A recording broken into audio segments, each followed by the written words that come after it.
What's up, YouTube? I'm Trent Wel-Don. Welcome back to my channel, Wel-Don Aquatics. Guys, today it's finally time. You know, I previously told you in another video, I had probably 3 videos made just on the 33 long. Had some issues with it, got corrupted. So we're finally going to do an update, and really, I want your opinion. Is this an epic fail already? Or is this going to turn out to be the best tank down here in just yet?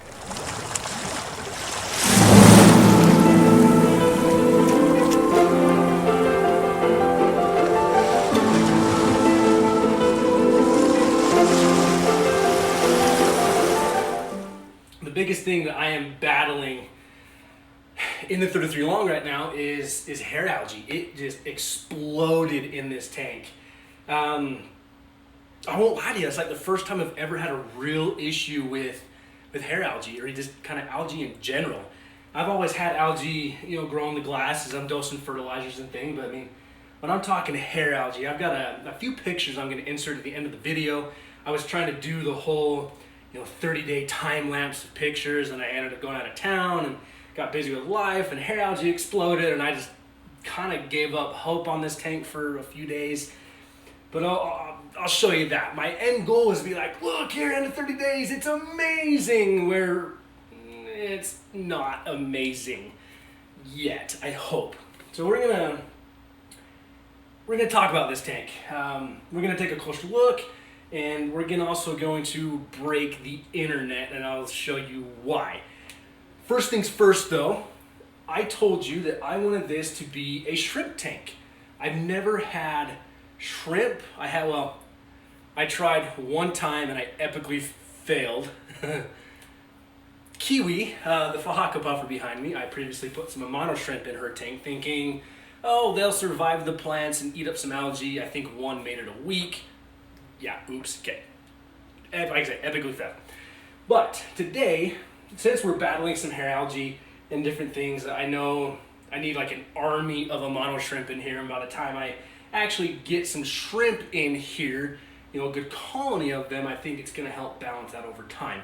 So today I actually went to my local fish store and picked up 3 Amano shrimp. Like I say, not a lot, just enough to kind of get this tank going, hopefully add some few things in, and that's not the reason we're breaking the internet. I'll explain here in a minute. I also got another fish for this tank, as I'm getting a lot of hair algae across this maple leaf stone. And I think it looks fantastic, don't get me wrong, but hopefully this fish will help with any other algae issues you may come across. So what I got is a Hailstream loach. Always wanted one. They thought they were really cool, so I decided that it wouldn't hurt to have that in here. One loach, I have a lot of shrimp. I shouldn't have any issues with them, predating on the shrimp. And yeah, so let's get them in the tank, and we will then go from there and give you a full rundown of this tank. I mean, we're gonna go top to bottom, bottom to top, and just catch you up on what's going on. All right, guys, so I still have them in the bags. They've been in the bag for probably about 2 hours now. By the time I got home, got them kind of temperature acclimated. So I don't know if you can see them very well. These are 3 Amano shrimp, so I'm just kind of hoping to get just a baseline started with the shrimp, to hopefully help it out.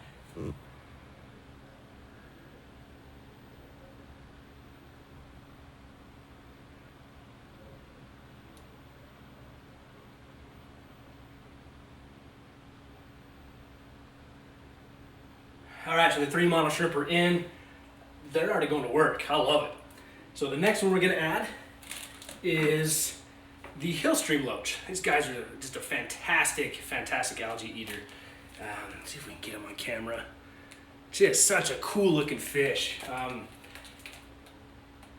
They almost look like just a tiny stingray, and I love stingrays. Oh man, that's a dream, but I already got my dream fish around me. Anyways, let's get this guy in the tank, and we will talk more.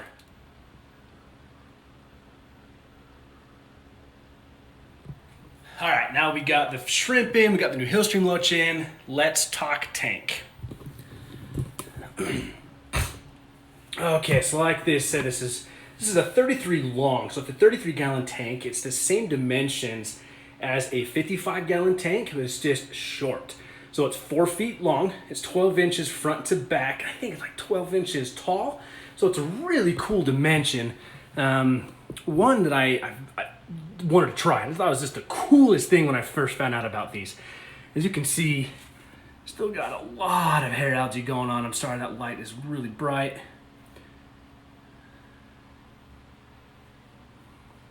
But some of the plants are doing really well.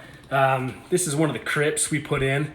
I actually think that's my crypt pink flamingo. That thing's taken off. That's looking really, really well. These other crypts we've added in are just exploding with growth. Some of the Bucephalandra is surviving. This crypt here has just taken off and outgrowing the algae. The biggest issue I'm having though is the Bucephalandra that we put in here. And that's what's so frustrating is that initial video I made, I had, you know, everything listed of what we were gonna do, we put in there. And maybe in the process of this video, I'll still just kind of make some tags in the video showing, you know, what Bucephalandra plants we put in here. The dwarf hairgrass, I was hoping it was just gonna take off faster, you know, carpet this whole area. It's going. Again, the hair algae is just killing it. And my Anubias, this is that Anubias Snow White. It's, we're getting there. So I've also got a video coming out on a plant unboxing. They'll showcase more of the plants as I unbox them before they went into the tank. Let's talk now of why I'm breaking the internet. All right, you remember this guy? This was my betta that I had upstairs in that 5-gallon tank.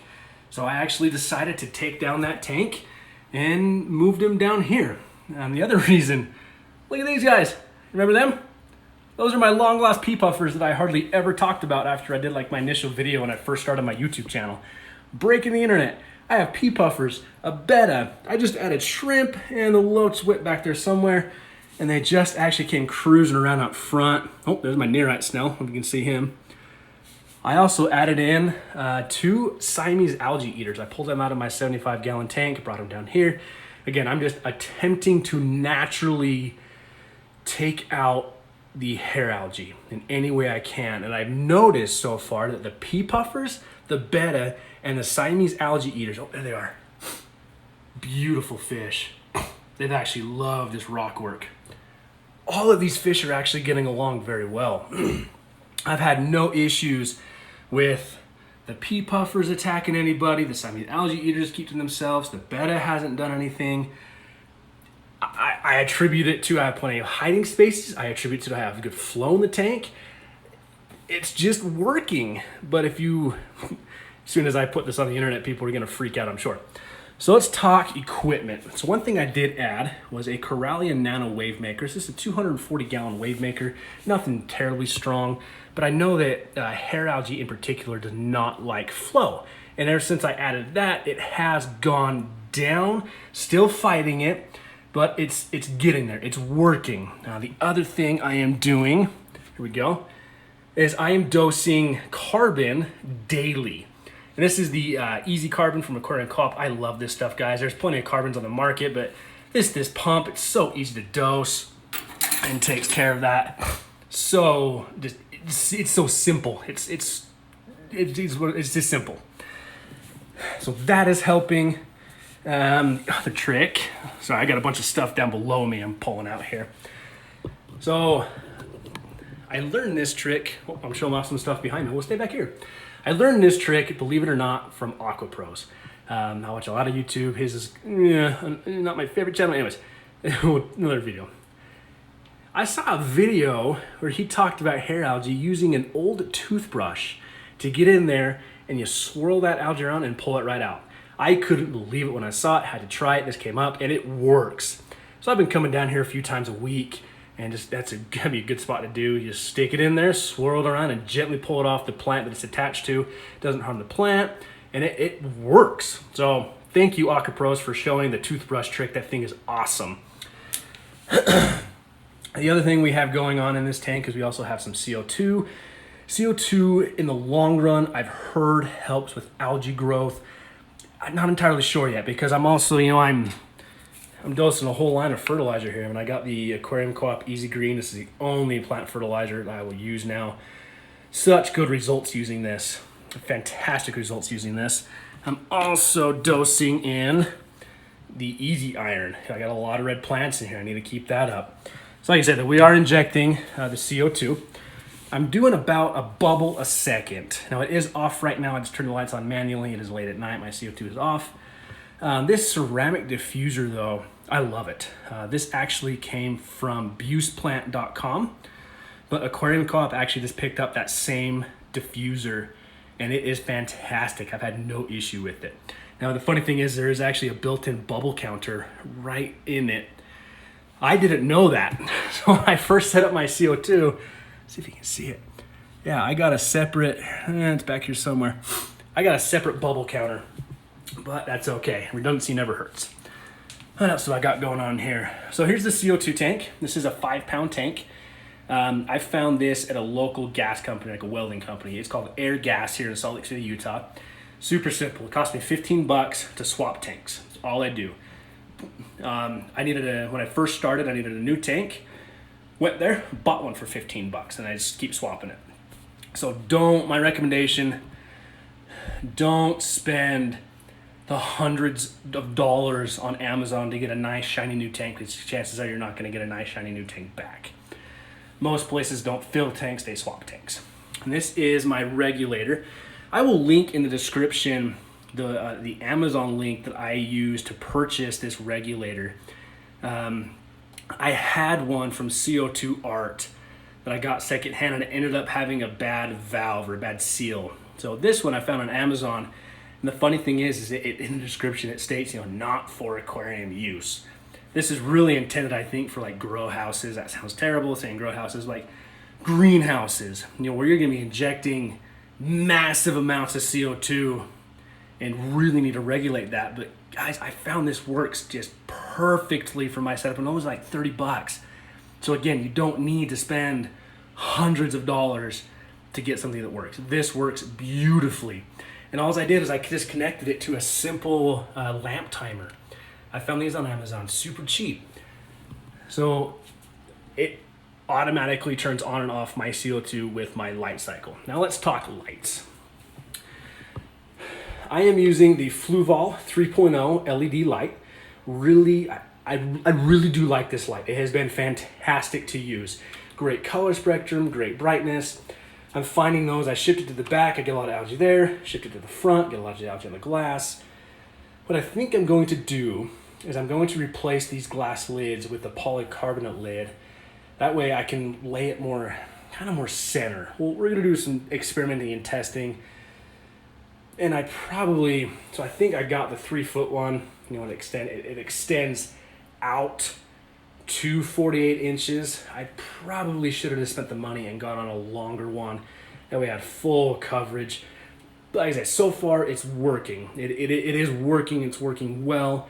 I really like the Bluetooth capability on that light. That is amazing. The substrate. Man, elephant in the room. Wanted to try something. This is a dirted tank. So what I did was I got some organic potting soil, but it's organic worm castings specifically. Again, got that recommendation from Aqua Pros, wanted to try it. I then capped it with, what is it called? Capped it with an Eco-Complete. I think it's by KFC, it's the Eco-Complete, it's a planted substrate. Really, it's just an inert lava rock, but it's designed and hopefully helps just hold a lot of good nutrients in for a lot of the root feeders. And that worm casting should just provide ample nutrition, for the root feeders. Like I said, I've got dwarf hairgrass all over this. Here's what I found. If I were to do this again, I would have used a little more worm casting. I didn't go as thick as I think I should have. I was a little afraid to go too thick. Should have done more. And I only put in one 20-pound bag of Eco-Complete. So I think I used about 20 to 25 pounds of the worm casting. It came in a 50-pound bag. I found that at my local Home Depot. The Eco-Complete, I should have used 2 bags. If I were to do this again, I would have used 2 bags just to help cap it. I haven't necessarily had an issue with the dirt coming up I'm not pulling plants out of here constantly, but I think it would have looked better had I used 2 bags of the Eco Complete. I am using just an Eheim Jaeger heater in the back there. I do have one of the Phoenix controllers on it, really like that. Filtration, I have 2 sponge filters in the tank. I have the air turned off right now as I'm down here filming. Ample filtration, really, for what I'm doing. I mean, I have such a low bioload in here. And this tank came also drilled. I tore off the cheap acrylic overflow box that was on here. That's why there's a little bit of black paint right there. Just put got a 1-inch elbow. Just put a little bit of pipe there and turned it up, and that's my overflow. So water changes are super simple. I'll just put my hose in here, set it to the correct temp, and just let water run through and overflow. So guys, that's it. I mean, there's a great rundown. Oh, no, last thing. I have to give a huge shout out to Houston Manzanita.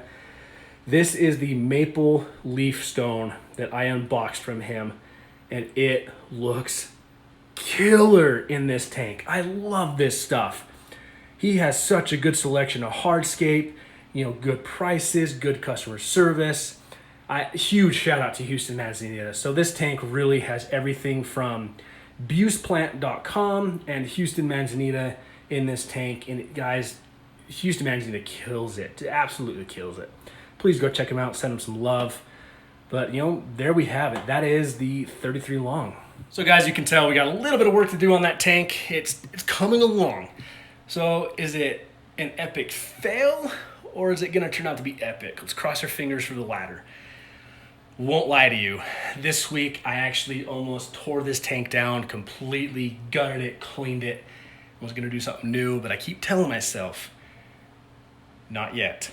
And the reason being is my club auction is coming up, and there's a guy that brings some killer shrimp with him. So not yet. We're going to give it a little bit of time, keep working on this, and stick this out to see this come to be what I wanted it to be, and that is a shrimp tank.